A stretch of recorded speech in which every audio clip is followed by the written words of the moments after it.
कौन रोही अंजुम, हम तो जानते नहीं है। जी देखिए, आप तो कहते हैं मैं जीने में मरने में बेटी हूँ, फलाना हूँ, या कि ये तो संबंध पर पढ़ के जिसको बोलते हैं वो बनाने वाली बात हो गई ना। एक तरफ आप कह रहे हैं कि आसू भाई चले जाए, डिप्टी सीएम बन जाए, आपके विधानसभा के लोग आपको जानते नहीं है। देखिए, क्या लगता है कि एसआईआर नहीं होना चाहिए? ऐसा आप ये कहना चाह रहे हैं? हाँ, एसआईआर नहीं होना चाहिए। क्यों नहीं होना चाहिए? मैं खुद अपने बारे में आपको ये बता देती हूँ। ये मेरा फॉर्म भरा गया है, इसमें मेरे फॉर्म में मैंने अपने पापा का 2003 का भरा। हमारे पापा मतलब गवर्नमेंट एम्प्लॉय थे, हर 2 साल में ट्रांसफर होता था। हो सकता है हम तो पढ़े लिखे, हमें पता है कि 2003 में हम कहाँ थे, हम बता देंगे। लेकिन कई लोग होते हैं, जैसे आपने मजदूर बताया, मजदूर कहाँ, मजदूर का वोट कहाँ, तो नहीं पता लग पा रहा। मेरा मानना है कि एक प्रॉपर एक वीडियो बनकर आनी चाहिए कि लोगों का बन सके। चाहती कि जाए इस बार मेरा नंबर आ जाए, आसू भाई आप बड़ी नहीं, दूसरी राजनीति देखो। वो बड़े नेता हैं। देखिए, मैं अब भी कह रही हूँ बड़े नेता हैं। हो सकता है माननीय राष्ट्रीय अध्यक्ष जी अगर वो लड़ते हैं तो वो लड़ेंगे इलेक्शन, और माननीय राष्ट्रीय अध्यक्ष जी अगर सीएम बनते हैं, हो सकता है उनको डिप्टी सीएम बना दे। तो हमारे लिए तो आपकी बेस्ट विशिंग उनके लिए, मेरी बेस्ट विशेष है, क्योंकि बाकी देहात छोड़ दे रोही अंजुम के लिए। नहीं, जब वो डिप्टी सीएम बनेंगे तो सीट खुद ब खुद खाली हो जाएगी। खाली खेला नहीं होने दिया जाएगा उत्तर प्रदेश में। जी हाँ, मैं बात कर रहा हूँ राष्ट्रीय अध्यक्ष समाजवादी पार्टी अखिलेश यादव की बिहार मतगणना के बाद में उनका ये बयान आया था और बात की थी उन्होंने मतदाता सूची पुनर्निरीक्षण को लेकर, जी एसआईआर को लेकर, जो बिहार में उंगली उठाई थी, आक्षेप लगाया था कि कहीं ना कहीं चुनाव को प्रभावित किया गया है। उत्तर प्रदेश में ऐसा प्रभाव या ऐसा प्रभावित नहीं करने दिया जाएगा, यानी कि खेला नहीं करने दिया जाएगा उत्तर प्रदेश में। क्या एसआईआर के माध्यम से कोई खेला किया जा सकता है? क्या ये किसी पार्टी या पार्टी के रिजल्ट को प्रभावित कर सकता है? क्या चुनाव का एसआईआर पे बड़ा प्रभाव पड़ने वाला है? क्या उन लोगों की जो वास्तव में भारत के मतदाता है, उनके मतों को काटने का काम किया जा रहा है, जैसे अखिलेश यादव या विपक्षी पार्टी कह रहे हैं? इन तमाम बातों को बात करने के लिए, चर्चा करने के लिए हमारे साथ में प्रदेश सचिव रोही अंजुम जी हैं। बड़ी नेता है और लोकप्रिय नेता है, और आप जो है तैयारी भी कर रही हैं विधानसभा चुनाव लड़ने की। तमाम बात करेंगे, चर्चा करेंगे किस विधानसभा पे आपकी निगरानी है, किस विधानसभा पे आप तैयारी कर रहे हैं, तमाम चर्चा रहेंगे। आपका बहुत बहुत स्वागत है रोही अंजुम जी जेडी न्यूज में। शुक्रिया अनुज भाई, आपके साथ बात करके हमेशा अच्छा ये लगता है कि आप सच की बात पे हमेशा इंटरव्यू लेते हैं। चलिए, आपकी निगरानी के लिए और मेहरबानी के लिए बहुत बहुत बहुत शुक्रिया। मैं शुरुआत यहीं से करता हूँ कि बिहार चुनाव के तुरंत बाद में अखिलेश यादव, यानी कि आपके भैया, आपकी पार्टी के जो एक ही शब्द निकलता है उनके लिए, भैया की एक बयान आया था कि उत्तर प्रदेश में खेला नहीं किया जाएगा एसआईआर के नाम पर। क्या कहना चाहेंगे? जी, जैसा कि हम सब जानते हैं कि बिहार का जो रिजल्ट हुआ है वो सबने अपनी आंखों से देखा है। 55 लाख के करीब वोट वहां काटा गया है, जो पिछली बार अबाउट 55 लाख के करीब इतना वोट कटा है। एसआईआर की अभी सर ने मीटिंग ली थी, जितने भी हमारे प्रदेश कमेटी के हैं, 12 तारीख को इसी महीने, जिसमें मैं भी गई थी। उसमें सर ने हम सबसे यही बात रखी कि क्या एसआईआर पे ये हुआ है या नहीं हुआ। सर ने अपनी बातें रखी तो सबने अपनी बातें रखी।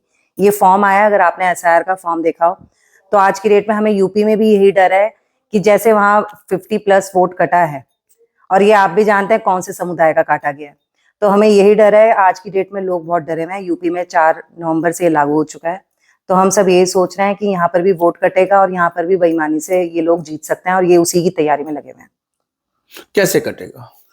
कटेगा ऐसे और किनका कटेगा? इनका टारगेट उस वोट को काटना है जो वोट समाजवादी को वोट देता है, जो अपोजिशन के मतलब हम अपोजिशन में स्ट्रांग है, वो उस लोग उस जगह के वोट काट रहे हैं, बूथ पे वोट मैक्सिमम कट रहा है। नहीं, क्या आपको लगता है कि चुनाव आयोग जो है विपक्षी या विपक्षी सोच रखने वाले उन लोगों के वोट काटेगी जो भारतीय जनता पार्टी को वोट नहीं देगा? देखिए, चुनाव आयोग तो आप खुद जानते हैं, क्योंकि चुनाव आयोग का, देखिए मेरा मानना है, किसी पार्टी का नहीं है। देखिए, आपने पिछली बार पार्लियामेंट में देखा होगा, चुनाव आयोग के लिए जितने भी सदन में हमारे एमपी थे, सबने उन्हें एक व्हाइट कलर का जनाजा जो पहनाया जाता है वो एक दिया था कपड़ा, कि चुनाव आयोग, हाँ, जनाजे के नाम पे कि ये चुनाव आयोग मर चुका है। लेकिन इस बार मैं कहती हूँ, मैं माननीय अखिलेश यादव जी के समर्थन में एक लाइन और ऐड करके बोलना चाहती हूँ। इस बार हमें उन्हें जनाजा वाला वो कपड़ा देने की जरूरत नहीं, क्योंकि इस बार उन्होंने सारे ही जितने मतदाता था उनका मर्डर कर दिया है, क्योंकि वो लोग अपना मत नहीं दे पाए, तो वो सब दुखी हैं। और वहां पे जिस तरह से सरकार बनी है वो आप सब जानते हैं, कार्यकर्ताओं का बीच में गोली मार के भी मर्डर हुआ है, लोगों को डराया गया, कई लोग वोट नहीं दे पाए, कई लोगों के वोट काटे गए थे। बाबा साहब का जो भारत बनना चाहिए था, संवैधानिक भारत बनना चाहिए था, क्या लगता है कि आप इस माध्यम से उसकी हत्या की जा रही है? आप तो खुला तौर पे कह रहे हैं कि जो उनका मर्डर कर दिया गया है। जी, मतदाताओं का मर्डर हो रहा है, और आप यूपी में भी देख सकते हैं, अब इलेक्शन करीब है तो इन्होंने यहाँ पे एसआईआर लागू कर दिया है। बहुत लोग परेशान हैं।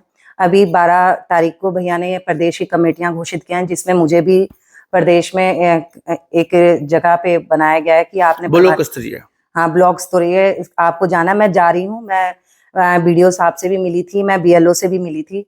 तो बीएलओ कई जगह पे परेशान है, जिसमें मैं रोज सोशल मीडिया के माध्यम से डाल रही हूँ। कहीं पर मेरे पास फॉर्म है, मैं आपको प्रॉब्लम्स बताऊंगी। किसी को यही नहीं पता 2003 में उनके फादर अगर रहते थे तो उनका वोट कहाँ बना हुआ था, तो वो फॉर्म नहीं भर पा रहे, तो हो सकता है वो परेशान है अंदर से।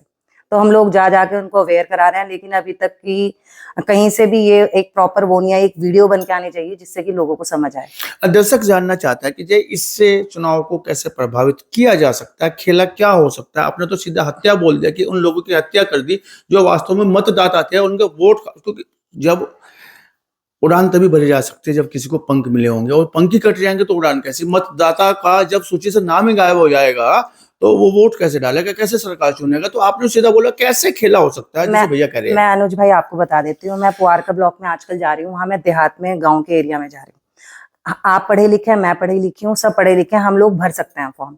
वहां पे एक अनपढ़ तबका ऐसा होता है कि उसको लिखना भी नहीं आता, उसको यही नहीं पता कि 2003 में उनके पाप का या माँ का वोट कहाँ का था, तो फॉर्म नहीं भर पा रहे। बीएलओ जो है, बीएलओ का आज मैं बीएलओ से मिली थी कमेशपुर की, तो उनका ये कहना है कि अगर एक परिवार में 20 लोग हैं तो 2 का फॉर्म नहीं आया, किसी एक परिवार में किसी 3 का फॉर्म नहीं आया, तो फॉर्म्स ही नहीं आ रहे। उसी में 20 में से अगर आपने 3 फॉर्म काट दिए तो 3 वोट तो यहीं आपको मैं बता रही हूँ कट चुके हैं। क्या बीएलओ सहयोग नहीं कर रहा? क्या बीएलओ सहयोग कर रहा है? बीएलओ भी एक पक्ष से कार्यवाही कर रहे हैं? नहीं, कई जगह पे मुझे पता लगा है कि बीएलओ कम जा रहे हैं, वहां पे ज्यादा जाने चाहिए। तो इस चीज के लिए हम अपनी बीएलए की टीम बना रहे हैं कि जो बीएलए उनके साथ सपोर्ट करके फॉर्म्स फिल हो जाए। अपनी पार्टी स्तर पर? हाँ, पार्टी स्तर पे हम बीएलए बना रहे हैं। लेकिन यहाँ पे एक बात आ गई, आपने पढ़े लिखे की तो बात की है कि ये लोग पढ़े लिखे नहीं है, लोगों को पता नहीं है कैसे करेंगे, फॉर्म कैसे भरेंगे। लेकिन यहाँ पे एक बात और भी आ रही है कि उन लोगों को जो वास्तव में भारत के मतदाता हैं संवैधानिक हिसाब से, और वो बाहर भी रह रहे हैं जी, जैसे हमारे मजदूर तबके जो भट्टे पे रहते हैं, दूसरी जगह रहते हैं, तो इन लोगों के लिए क्या, किस तरीके से आएगी, उनको वोट कैसे कैसे उनका निरीक्षण होगा?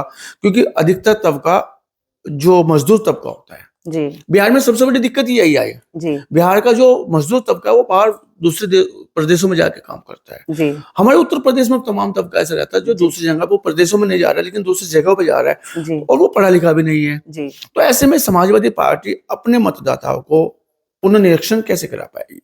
देखिए, अभी हमारा ये चला हुआ है कि जितने भी प्रभारी हम बनाए जा रहे हैं, आज एक प्रदेश कमेटी में जितने भी हमारे जो भी इस जगह के अध्यक्ष थे उनकी अपनी एक टीम गठित हुई है। लेकिन मैं आपको बता रही हूँ, बहुत ज्यादा नुकसान होने वाला है, कई वोटर्स के वोट कटने वाले हैं, क्योंकि हम लोग सब जगह नहीं पहुंच पाएंगे।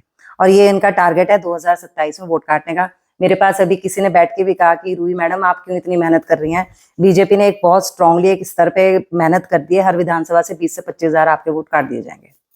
ये मुझे किसी ने खुले स्तर पे बोला है। नुकसान किसको हो रहा है?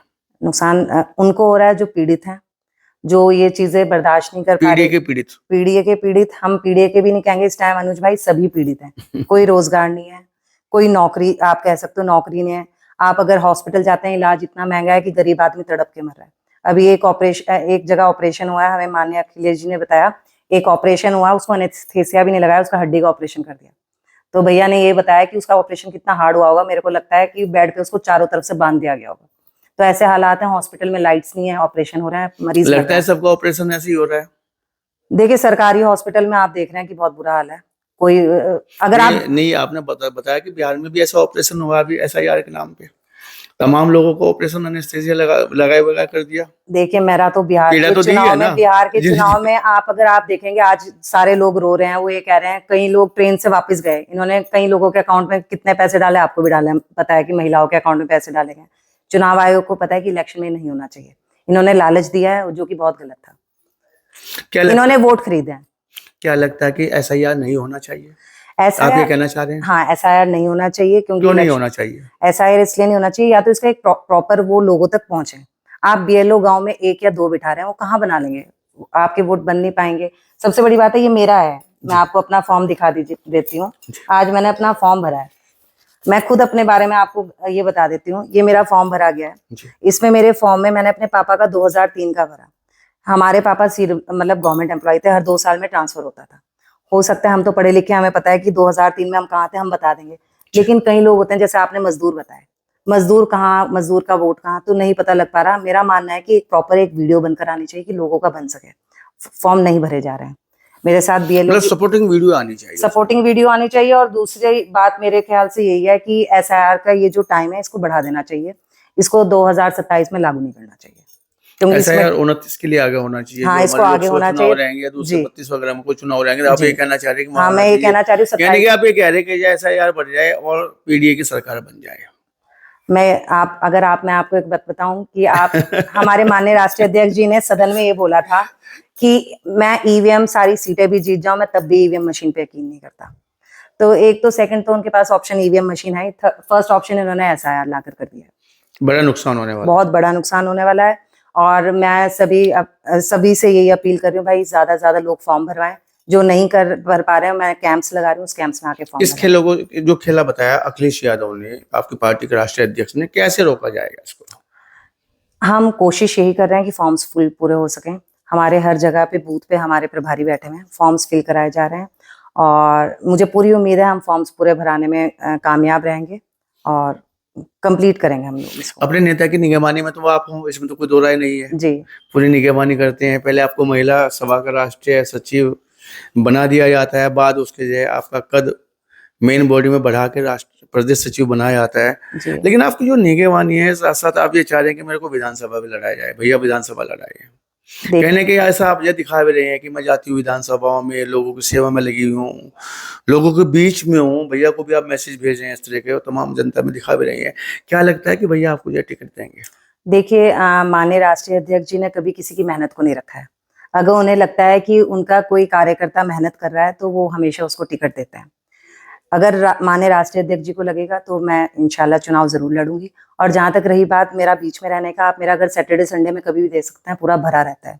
मेरे घर में हमेशा केस सॉल्व किए जाते हैं और मैं उसको कोशिश करती हूँ कि मेरे यहाँ से अच्छी तरह से निपट के केस खत्म हो। विधानसभा नंबर कौन सा होगा जिस पर आप चुनाव लड़ना जहाँ से माननीय राष्ट्रीय अध्यक्ष जी कहेंगे, अगर वो कहेंगे तो मैं चुनाव लड़ूंगी, अगर वो नहीं कहेंगे तो मैं चुनाव नहीं लड़ूंगी। और देहात में अभी आशू मलिक जी हैं और क्या कहते हैं, हम सब उनके आपकी दावेदारी तो वहाँ पे जहाँ पे गाड़ा बिरादरी ज्यादा है, और देहात में तो गाड़ा बिरादरी की अच्छी खासी संख्या मानी जाती है। और आप ये चाहती भी हैं कि जय मैं देहात से लड़ूं। कहने के मन में जो लोगों के बीच में चर्चा है, गलियारों में चर्चा है, वो कहने की आप हो सकता है बताना ना चाह रही हो। नहीं, देखिए अभी तो हम सब माननीय विधायक जी के पीछे पीछे चल रहे हैं। माननीय विधायक जी का जब इलेक्शन था तो हम ही सबसे आगे थे, हमारी गाड़ियां सबसे ज्यादा पीछे थी। आज भी माननीय विधायक जी का हम रिस्पेक्ट करते हैं। और दूसरी बात, हमारे अपने लोग चाहते हैं, वो लोग फेसबुक पे लिखते रहते हैं पीछे चल रहे हैं, उनको बाहर निकालने के लिए विधानसभा से। नहीं, ऐसा नहीं है। कोई नहीं, रोहन अंजुम तो पूरा तैयारी कर रही है विधानसभा लड़ने की। नहीं, देखिए मैं आपको क्लियर बता देती हूँ, मेरे लोग मुझे बहुत प्यार करते हैं। अभी भी मुझे देखिए, मैं बेहट विधानसभा की शादी में जा रही हूँ, तो ये नहीं होगा कि मैं बेहट विधानसभा की तैयारी कर रही हूँ। मैं नकुड़ में भी जाती हूँ, मैं सातों विधानसभा में जीना मरने में जाती हूँ। तो मेरी कोशिश रहती है कि पसंदीदा जो है आपकी जो विधानसभा कौन सी यहाँ से? देखिए, मैं देहात की बेटी हूँ, मैं सड़क दूधली की बेटी हूँ, तो लोग मुझे वहां पे ज्यादा प्यार करते हैं। तो कहने के आंसू मलिक से कहने की आप चाहते कि जाए इस बार मेरा नंबर आ जाए। आंसू भाई आप बड़ी दूसरी राजनीति देखो। वो बड़े नेता हैं। देखिए, मैं अब भी कह रही हूँ बड़े नेता हैं। हो सकता है माननीय राष्ट्रीय अध्यक्ष जी अगर वो लड़ते हैं तो वो लड़ेंगे इलेक्शन, और माननीय राष्ट्रीय अध्यक्ष जी अगर सीएम बनते हैं, हो सकता है उनको डिप्टी सीएम बना दे। तो हमारे लिए तो आपकी बेस्ट विशिंग उनके लिए, मेरी बेस्ट विशेज है, क्योंकि देहात छोड़ दे नहीं, के लिए नहीं, जब वो डिप्टी सीएम बनेंगे तो सीट खुद ब खुद खाली हो जाएगी। खाली हो जाएगी जी। आंसू भाई जी के लिए बिल्कुल संदेश दे रहे हैं। देखिए, बड़े नेता हैं वो, बड़े नेता हैं हमारे। आंसू भाई बड़े नेता, हाँ, बड़े नेता हैं वो, और हम उनको फॉलो करते हैं, बड़े नेता हैं। लेकिन सवाल तब उठता है जब आपकी विधानसभा के जाके आप बेटी है और लोग कहते हैं हम तो कौन रोजन जो हम तो जानते नहीं है।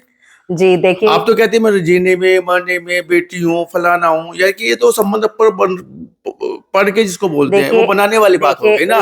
एक तरफ आप कह रहे हैं कि आंसू भाई चले जाए, डिप्टी सीएम बन जाए, आपके विधानसभा के लोग आपको जानते नहीं है। देखिए, एक पत्रकार ने खबर चलाई थी, अब वो भी पत्रकार हमारा भाई है, वो मेरे पास न्यूज आई थी, कई लाख में वो रीच गई, उसकी कभी इतनी रीच जाती नहीं। वो भी रीच क्यों गई? क्योंकि वो रूही अंजुम के नाम से गई। तो ये मैं आपको कह सकती हूँ, अगर आप उसकी पूरे उसमें जाएंगे, जो रील्स चलते हैं सबसे ज्यादा मेरी उठी है, तो इसका मतलब रूही अंजुम को लोग जानना चाह रहे थे। और उसमें अगर आप कमेंट पढ़ेंगे तो उन्होंने रूही अंजुम के लिए बहुत अच्छा लिखा। नहीं तो क्या आपको लगता है कि जवाब देने वाले तो जो पत्रकार नहीं है ना, जवाब देने वाले तो जनता है ना, कि हम रूही को जानते नहीं है। तो उसी में मैंने आपको बताया कि जो कमेंट की लाइन थी, आप कमेंट पढ़िए, उसमें कमेंट मेरे बारे में अच्छे हैं। कितना विश्वास है आपको अपने नेता पे कि टिकट देंगे और चुनाव लड़ाएंगे? देखिए, मुझे अपने नेता पे पूरा यकीन है। नेताजी जो हमारे माननीय राष्ट्रीय अध्यक्ष जी हैं, इस बार टिकट बहुत सोच समझ कर देंगे और उन्हीं को देंगे जो जमीनी स्तर पे काम कर रहे हैं। उन्होंने शुरू से अभी तक यही कहा है, जो जमीनी स्तर पे काम कर रहा है पार्टी उसके साथ खड़ी है, और जो लगेगा कि जीता हुआ कैंडिडेट है टिकट उसको मिलेगा। तो आप ये कहना चाह रहे हैं कि आशु भाई जी जमीन पर नहीं है, जमीनी स्तर पे काम नहीं कर रहे हैं? नहीं भाई, आशु भाई के तो मैं तो खुद कह रही हूँ कि हम तो उन्हें फॉलो करते हैं। हम उनके लिए ये कह रहे हैं कि वो बड़े नेता है, लोग अपनी न्यूज चलाते हैं तो नहीं, मैं तो जमीनी स्तर पे हूं, आप तो ये कहना चाह रहे हैं वो नहीं है? नहीं, वो जमीनी स्तर पे हैं, वो हमेशा रहते हैं जमीनी स्तर पे, और हम लोग उन्हीं को फॉलो करते हैं, वो पुराने और बड़े नेता हैं। तो थे मेरे साथ में रोहित अंजुम जी और प्रदेश सचिव हैं, और सीधा स्पष्ट कहना है जैसा मेरे नेता डायरेक्शन देंगे, वो चुनाव लड़ाएं कुछ और दें तो मैं उसके लिए तैयार हूँ, उनको फॉलो करूंगा। SIR पे भी उन्होंने बड़ी बात रखी है और कहने की बोला है कि SIR इस 2027 के चुनाव से आगे जाना चाहिए, जिससे चुनाव को प्रभावित ना किया जाए। और आशु भाई के लिए बड़ी बेस्ट विशिंग इन्होंने दी है कि डिप्टी CM बन जाए आशु भाई, और मुझे भी मौका मिल जाए इस विधानसभा से लड़ने के लिए, बात करने के लिए, चर्चा करने के लिए। आपका बहुत बहुत धन्यवाद, बहुत बहुत शुक्रिया। शुक्रिया।